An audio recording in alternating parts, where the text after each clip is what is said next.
It was on this frozen desert island, in the most dangerous period of the Cold War, that the ultimate explosion took place. Novaya Zemlya in the Arctic Barents Sea is where the Russians demonstrated their nuclear might, testing bombs of ever-increasing power.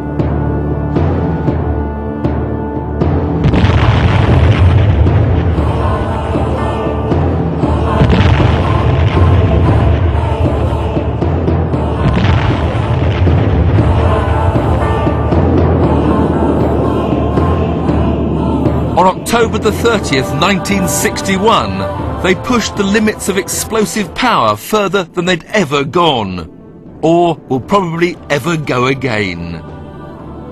This bomb was codenamed the Tsar.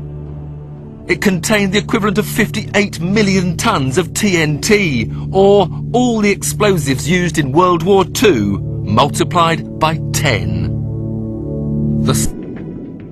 Although beaten to build the first atom bomb, Russia caught up, then overtook America in building ever bigger hydrogen bombs. The Tsar, the biggest bomb, the most powerful device mankind has ever constructed, was to be their masterpiece. And a political showpiece too. 6 camera crews were assigned to film this unique moment in history. The aircrew were hand-picked. They'd been warned their safety couldn't be guaranteed. They could avoid being blinded by the light, but being knocked out of the sky was quite possible. The exact moment of release was controlled from the ground. The bomb had been given a parachute to slow its descent and give the crew more time to escape.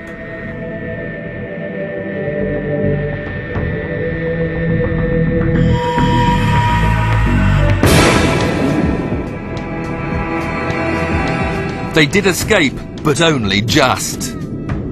The plume rose right through the cloud layer and kept on rising. It flattened out when the cloud was 40 miles high. The blast wave was still large enough to be measured on its 3rd passage round the world.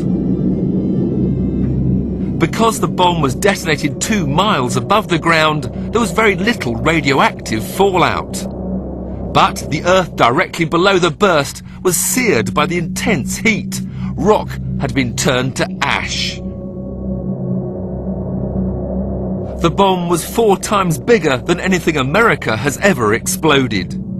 Why something so large? The United States could develop very accurate missiles. The Soviets never mastered that technique very well, and to compensate for that, they really could level a very large in the future as well. And so the soldiers and scientists have packed up and flown away. This island's days as a bomb site are history.